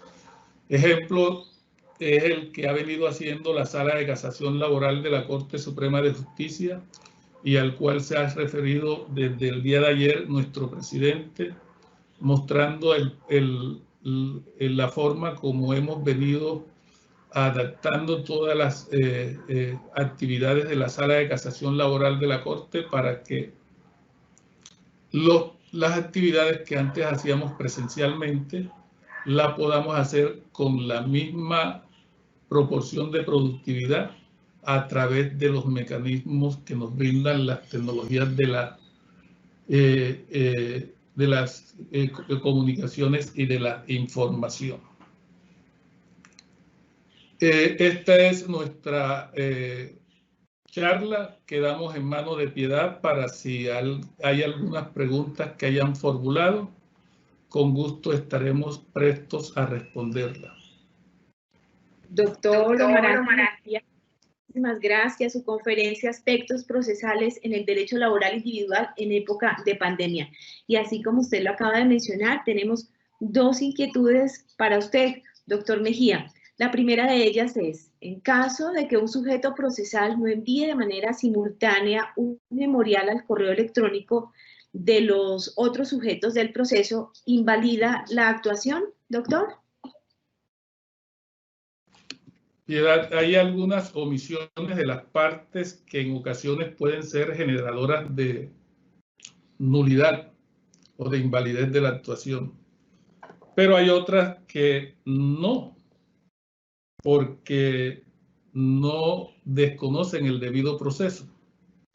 Es el caso de los memoriales que deben presentar las partes y que, como tuve oportunidad de señalarlo, deben hacérselas llegar de manera simultánea a la parte contraria. Pero si por alguna circunstancia una de las partes omitió ese deber, esa omisión no tiene la virtud de invalidar la actuación que pueda surtirse el juez, puesto que si se hace una petición, el juez va a resolverla y va a notificar a las partes de ellas, quienes tendrán la oportunidad de controvertirla a través de la utilización de los recursos que puedan proceder contra esta decisión. Lo que sí puede suceder es que la parte o el apoderado de las partes que haya incurrido en esta omisión sea eventualmente sancionado económicamente por el funcionario judicial en uso de las facultades que le otorga el artículo 78 del Código General del Proceso. Pero la actuación como tal debe producir los efectos procesales previstos en la ley. Muy bien, doctor, muchas gracias. Bueno, y la segunda pregunta es, ¿el decreto 806 de 2020 acabó con la oralidad en segunda instancia en los procesos ordinarios laborales? Buena pregunta, porque algunos están pensando que a raíz de que el decreto 806 estableció como procedimiento predominante en el trámite del recurso de apelación la escrituralidad, a través de la cual deben brindársela a las partes la oportunidad de presentar sus alegatos ante el tribunal. Podría estarse pensando que estamos regresando a la norma de la ley 712 de 2001. Sin embargo, si revisamos la norma, también conserva la posibilidad de la realización de audiencia en aquellos casos en los cuales el tribunal deba practicar pruebas, bien por iniciativa propia del mismo tribunal, dado que ha decretado una prueba de oficio, o bien en aquellos eventos en que excepcionalmente el tribunal practica pruebas en segunda instancia que se dejaron de practicar en primera instancia por hechos ajenos a la parte que solicitó la prueba. Podría pensarse que es el final de la oralidad. Creo que no. Esto es una norma transitoria, por el momento será transitoria, y habría que esperar qué sucede al final de la pandemia y al vencimiento del plazo que este decreto trae como vigencia del mismo, puesto que esto es un tema que lo ideal sería que se discutiera al nivel del Congreso, con la participación de los diferentes actores de la justicia en el área laboral, vale decir, trabajadores, empleadores, litigantes, funcionarios judiciales, en el espacio en el cual se analice la utilidad o no de la audiencia o de la oralidad en la segunda instancia. Creo que debemos darnos un espacio para esperar qué sucede en la práctica con esta medida. Muchísimas gracias. Doctor, muchísimas gracias a usted, doctor Omar Ángel Mejía Amador, magistrado de la Sala de Casación Laboral de la Corte Suprema de Justicia. Pues bien, ahora daremos la palabra a la doctora Ana María Muñoz Segura, magistrada también de la Sala de Descongestión Laboral de la Corte Suprema de Justicia, quien a partir de su conocimiento y experiencia presentará las conclusiones de las temáticas planteadas en las anteriores videoconferencias del doctor Iván Mauricio Lenis y el doctor Omar Ángel Mejía Amador. Doctora Ana María, tiene 10 minutos para las conclusiones. Le agradecemos enormemente por acompañarnos. Adelante, doctora. Muchas gracias, Piedad. Buenas tardes a todos y a todas. Buenas tardes. Muchas gracias a la Escuela Judicial Rodrigo Lara y a su directora Marilucero Novoa. Un saludo especial a todos los miembros de la Sala Permanente y las salas de descongestión de la Corte Suprema de Justicia, al presidente de la Corte y al presidente de la Sala, y bueno, un saludo muy especial a Mauricio y al doctor Omar Mejía y al doctor Valencia Manzana. Me corresponde hacer el cierre y las conclusiones de las dos conferencias que me precedieron, y podríamos decir que ya desde hacía mucho tiempo había muchas personas y había quienes decían y anunciaban que el mundo del trabajo estaba cambiando y que eso implicaba unas nuevas dinámicas. Por ejemplo, quienes defendían o quienes defienden la renta básica universal en algún momento expresaron que el cambio hacia un nuevo modelo de trabajo iba a implicar que se iban a generar nuevas prácticas frente a los trabajos peligrosos, que el mismo mercado laboral iba a cambiar. Quienes anunciaban la obvia presencia de la cuarta revolución, tenían digamos, dos grupos alrededor de quienes eran absolutamente optimistas frente al uso de las nuevas tecnologías, y había otro grupo de personas que señalaban los peligros y las grandes complicaciones que podía traer el uso de las tecnologías en el mundo del trabajo. Sin embargo, nadie se imaginó que un solo hecho irrumpiera de una manera tan fuerte y tan dolorosa en algunos casos en ese espacio del trabajo, como fue la presencia del COVID-19. Pero además de todo, muchas de estas personas que se dedicaron a pensar el nuevo mundo del trabajo se referían a cómo sería esta presencia en el mundo industrializado, en el menos industrializado, etcétera, pero tampoco se suponía la presencia de un único hecho que afectara al nivel mundial. Entonces, pues nosotros evidentemente no fuimos ajenos a esta situación, y creo que a raíz de las dos presentaciones uno podría distinguir como tres momentos en los que debemos pensar. Uno son los momentos previos a la declaratoria de pandemia, y más que digamos el acto de la declaratoria, sino a la presencia de la situación, y eran cuáles eran las preocupaciones que existían previamente y qué era lo que se estaba planteando en ese momento. La presencia de la pandemia, pues lo que hace es generó una revolución y una ruptura total. Entonces habría otro momento que es el que planteó la urgencia. Y es cómo nos adecuamos todos a la declaratoria de la pandemia. Entonces nos tocó empezar a trabajar en la casa, tocó tomar una serie de medidas, como lo dijo el doctor Omar Mejía, frente a qué vamos a hacer con los procesos judiciales, etcétera. Pero también hay un tercer momento que las exposiciones lo anunciaron, y es qué va a pasar después.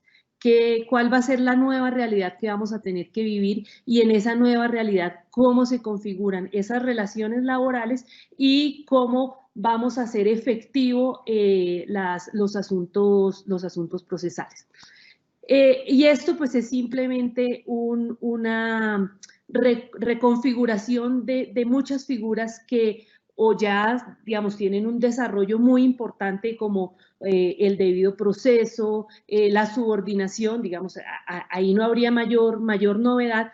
Y hay otras figuras que, si bien es cierto, no tienen un desarrollo doctrinal y jurisprudencial tan importante, pues sí nos ponen en este momento como a pensar cómo sería el caso del teletrabajo, cómo sería el caso de estas nuevas condiciones laborales a través de las plataformas. Entonces, lo que nos plantean las dos conferencias es la necesidad de una reconfiguración. Y llama la atención sobre que hemos hecho el tránsito de figuras pensadas en el papel, o figuras pensadas en términos generales. El teletrabajo, cómo debería ser el trabajo, cómo deberíamos pensar en el expediente digital. Pero lo que no teníamos en cuenta es que de una manera muy rápida y muy violenta tocó hacerlas efectivas. Entonces, las dos exposiciones lo que hacen es plantear la necesidad de, bueno, esta es la realidad de hoy y esta es la urgencia de hoy. Entonces es cómo debemos actuar frente a las imposiciones que tiene este nuevo trabajo y el acceso efectivo a la justicia, pero también es el momento de repensar y dar ciertas discusiones hacia el futuro, porque lo que ha hecho la pandemia es mostrar, digamos, no solo las virtudes de la tecnología, sino que también ha mostrado las desigualdades que se pudieron hacer más patentes, ha mostrado las dificultades para muchas personas en ejercer este tipo de trabajos, por ejemplo, las dificultades entre diferenciar el trabajo en la casa, en los momentos de ocio, etc. Entonces, digamos, es como un llamado a la sociedad y al gobierno nacional, a todas las instituciones, a las empresas, para que sea un momento de repensar y mirar qué es lo que queremos hacia el futuro. Al final, todo con un propósito que sería, Iván Mauricio lo dijo, el trabajo decente y la justicia social. Es como si frente a una nueva realidad tuviéramos que retomar todos esos principios y es volver a pensar qué era lo que quería el debido proceso, qué es lo que se busca con la administración de justicia, qué es lo que busca el derecho laboral. Tal vez lo que para algunas personas puede ser un momento de crisis es también, como lo dijo el presidente, es también el momento de pensar que este es el momento del derecho laboral y de la seguridad social, que este es el momento en que debemos entrar como figura para desarrollar un nuevo derecho laboral y de la seguridad social. En ese sentido, es un llamado muy importante hacia la necesidad de fortalecer los sistemas de protección social fuerte. Es el momento de pasar de una ciudadanía puramente laboral a una ciudadanía social, para que realmente quepamos todos dentro de la construcción de la sociedad. Creo que las dos exposiciones podrían resumirse fácilmente en una frase de Martha Nussbaum, en el sentido que lo urgente no nos puede hacer olvidar lo indispensable. Es cierto, tuvimos la necesidad de actuar frente a unas necesidades urgentes, pero cuando superemos este momento, cuando sea necesario de pensar en esta nueva realidad, pues no hay que olvidarse realmente de lo indispensable, del objetivo y la razón del ser del derecho laboral y de la seguridad social. Muchas gracias y le devuelvo la palabra a Piedad. Doctora, siempre es un gusto saludarla. La doctora Ana María Muñoz Segura, magistrada de la Sala de Exposición Laboral de la Corte Suprema de Justicia, con las conclusiones sobre las anteriores videoconferencias del día de hoy. Bueno, ahora le corresponde el turno a nuestro invitado regional de la tarde de hoy, el doctor Antonio José Valencia Manzano, presidente de la Sala Laboral del Tribunal Superior de Cali, representante de la zona sur del país para este encuentro y quien nos presentará la perspectiva de la región en torno a los cambios jurisprudenciales expuestos en esta actividad académica. Doctor Antonio José, bienvenido. Cuenta usted con 10 minutos. Adelante. Buenas tardes. Gracias, doctora Piedad, por la oportunidad que se me da de participar de este evento. Igualmente quiero expresar mi gratitud y admiración al doctor Jorge Luis Quiroz Alemán como presidente de la Corte Suprema de Justicia, del doctor Luis Benedicto Herrera Díaz, presidente de la Sala Laboral de la Corte, de la doctora Diana Alexandra Remolina Botía como presidenta del Consejo Superior de la Judicatura y de la doctora María Lucero Novoa Moreno.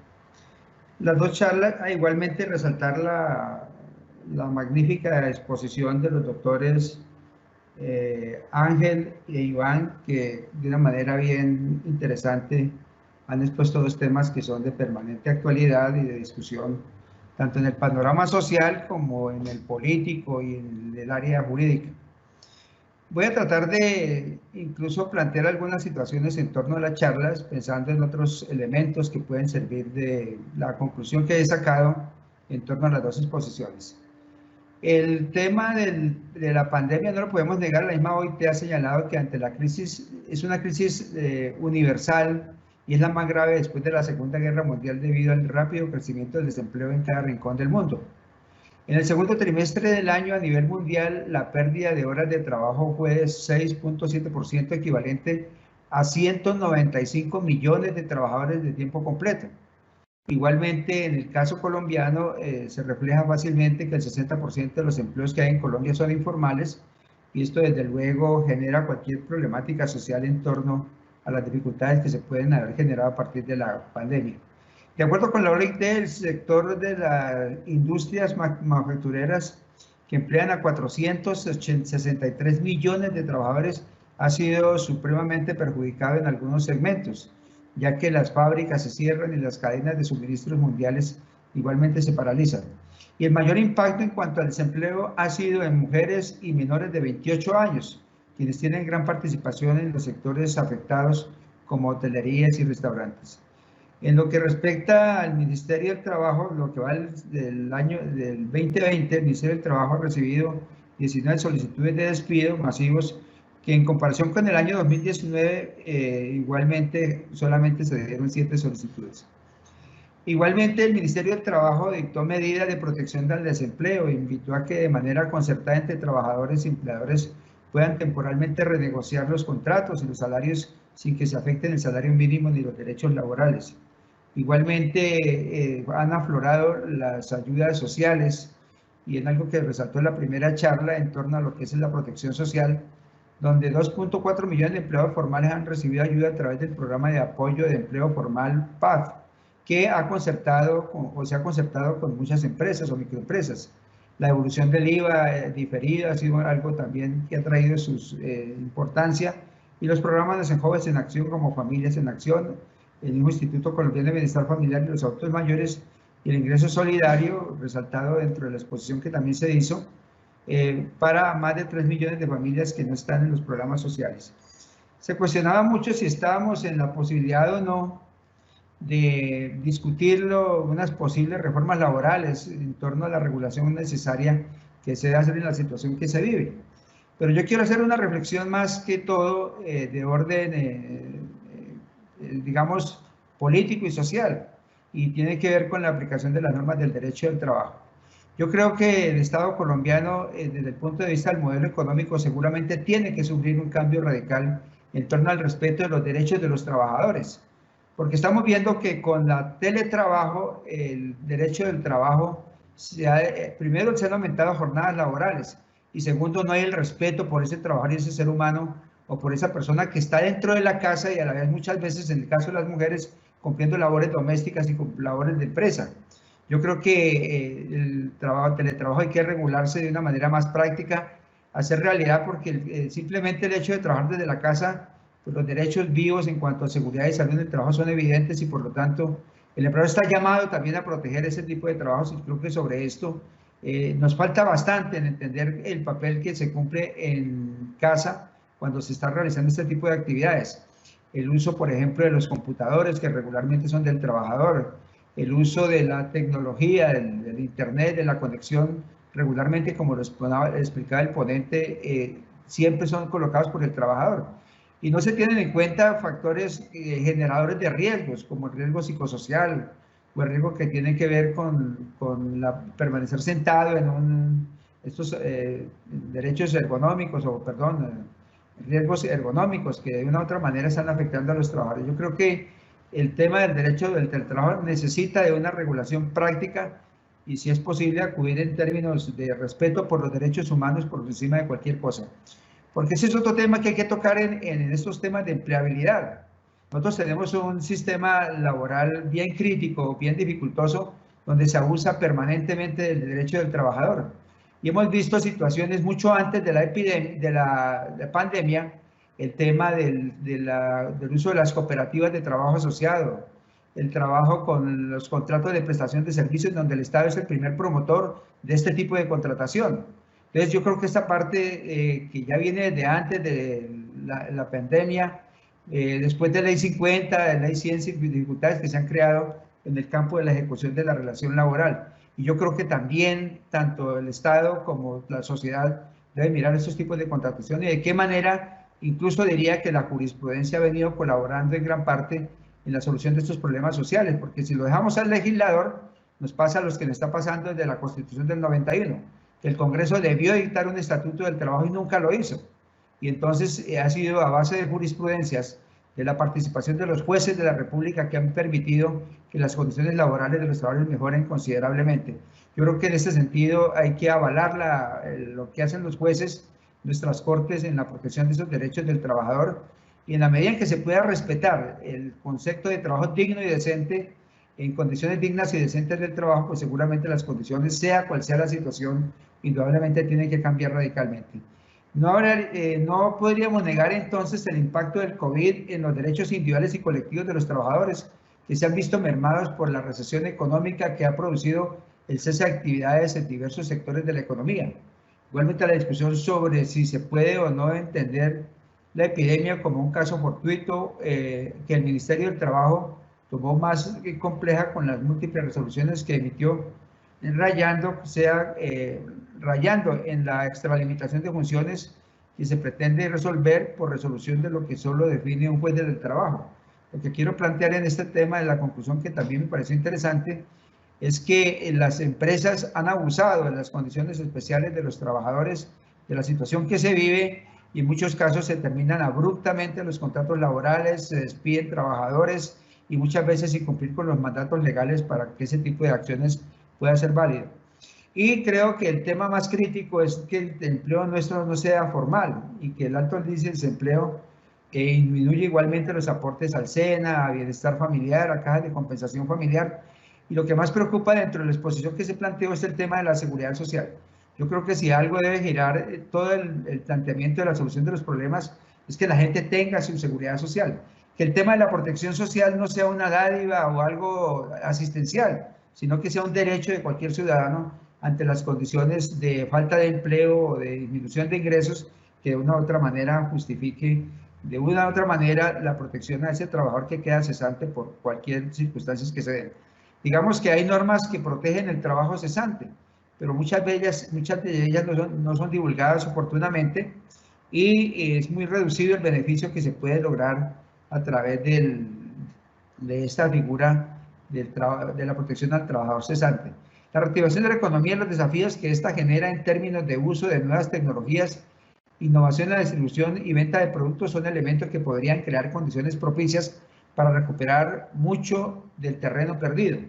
Y a largo plazo la sociedad va a valorar más el sistema de protección social, lo que puede llevar en un consenso para reducir la informalidad, incrementando las preferencias por el trabajo asalariado y se concienticen los trabajadores de la necesidad de ahorrar para un futuro. Sin embargo, las políticas de confinamiento pueden reducir la demanda de trabajo formal de manera permanente y, en efecto, si el Estado es muy flexible con la situación financiera actual de los empleadores, estos van a preferir a largo plazo automatizar la producción y buscar formas más flexibles de contratación laboral. Es decir, se está hablando del trabajo por horas, por días, y eso también hay que mirarle la parte que pueda afectar también derechos fundamentales del trabajo. Reitero, el tema de la protección que se mire como un derecho, no como una dádiva o un concepto asistencial, porque eso le quitaría razón de ser el respeto por el ser humano y por la persona por encima de todos. Yo creo que la herramienta jurídica básica es el respeto por los convenios internacionales de OIT, por el respeto a los derechos humanos de la Declaración Universal de los Derechos Humanos y entender que el derecho del trabajo y la seguridad social son derechos constitucionalizados que el juez de la República está llamado a proteger desde todo punto de vista. En cuanto a la segunda charla, digamos que son muchos los inconvenientes que se han tenido porque nos cogió, como diría el dicho, con los pantalones abajo.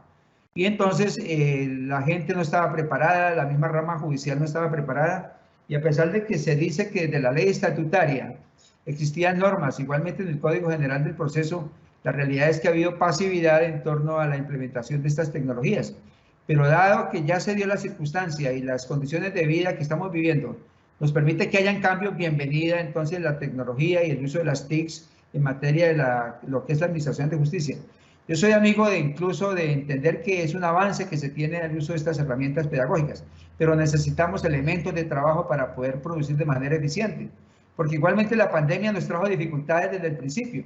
Primero, la atención únicamente a acciones constitucionales, luego se fue abriendo poco a poco las medidas para que se fuera ampliando la posibilidad de atender otros asuntos, pero siempre con la falta de equipos o elementos necesarios para que esto se pudiera cumplir a cabalidad.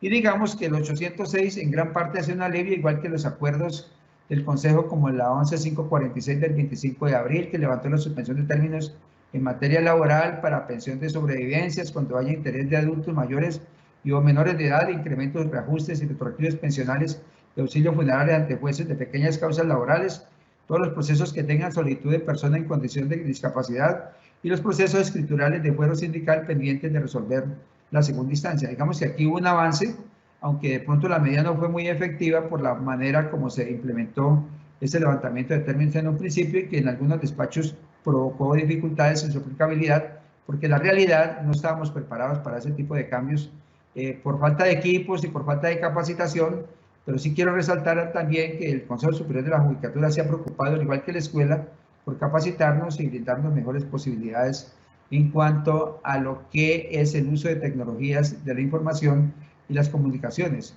Y mediante dure toda la pandemia, pues vamos a contar con la colaboración de estos medios técnicos para poderlos utilizar. El 806, y como parte positiva para el área laboral, yo creo que era un grito a voces de todos los magistrados de los tribunales en el sentido de que se acabase la oralidad de las audiencias públicas para emitir sentencias, dado que esto en gran parte limitaba también la opción de una rápida y pronta administración de justicia, y digamos que esos nuevos condicionamientos en cuanto a la demanda, el cambio de la forma de notificar y conferir poder, varió la apelación en contra de sentencias en materia laboral, civil y de familia, y reitero, se modificó la segunda instancia que para nosotros como magistrados del Tribunal de Cali hemos resaltado su importancia. Yo creo que el país necesita más jueces, necesita más funcionarios. Cada día crecen más los problemas sociales y los problemas sociales cuando llegan a la jurisdicción necesitan pronta y cabal suspensión, superación de cualquier queja o cualquier demanda que se instaure. Pues no hay derecho que hoy en día se estén fallando negocios de 5, 6, 10 años atrás cuando se reclamó una pensión de sobrevivencia o una pensión de vejez, todo por la falta de jueces de la República, de funcionarios de rama judicial. Y imploro que el Consejo realice todo tipo de gestión en la Corte en la necesidad de tener más jueces y más funcionarios que ayudemos a resolver todos los problemas sociales que vive el país. Les agradezco mucho y espero haber entendido las dos exposiciones dentro de la posibilidad de la explicación que se nos dio, entendiendo que el problema de empleo es igual en todo el país y los efectos de las circunstancias que vivimos, la vivimos todos los de tanto rama judicial como la sociedad. Pero pensemos ante todo en ser humano, en la persona, en el respeto de los derechos de los trabajadores por encima de cualquier otro tipo de limitaciones. Primero el ser humano, que es el generador de riqueza dentro de cualquier modelo político o económico que tengamos. Gracias. Doctor Antonio José Valencia Manzano, presidente de la Sala Laboral del Tribunal Superior de Cali e invitado de la región sur, muchísimas gracias por sus apreciaciones y bueno, pues finalizamos este segundo día de conversatorio con el cierre a cargo de nuestro señor presidente de la Sala de Casación Laboral de la Corte Suprema de Justicia, doctor Luis Benedicto Herrera Díaz. Doctor. Piedad, muchas gracias. Yo creo que todos estamos de acuerdo, nuestro respetable y querido auditorio también, en que una imagen verdad vale más que 1000 palabras. Lo que hemos tenido en esta tarde, con esa nutrida audiencia y con esos excelentes expositores, ha sido eso. La sensación de oír directamente de quienes resuelven, en último lugar, en la cúspide de la rama judicial, las controversias del derecho del trabajo y de la seguridad social, genera una gran tranquilidad, una gran seguridad y, por supuesto, la sensación de que debemos seguir estudiando a profundidad estas temáticas. Lo que hemos visto hoy abre totalmente la necesidad de que nos capacitemos enormemente en lo que hacemos. Y con eso cierro mi intervención hoy, que una imagen vale más que 1000 palabras, no hay duda. Gracias, Piedad. Doctora, a ustedes todos, gracias por acompañarnos. Muchísimas gracias a todos quienes nos han reportado sintonía desde diferentes partes del país, Villavicencio, Valledupar, Cali, en fin, a todos ustedes muchas gracias por acompañarnos. Los esperamos mañana a las 10 de la mañana. Feliz tarde para todos. Gracias.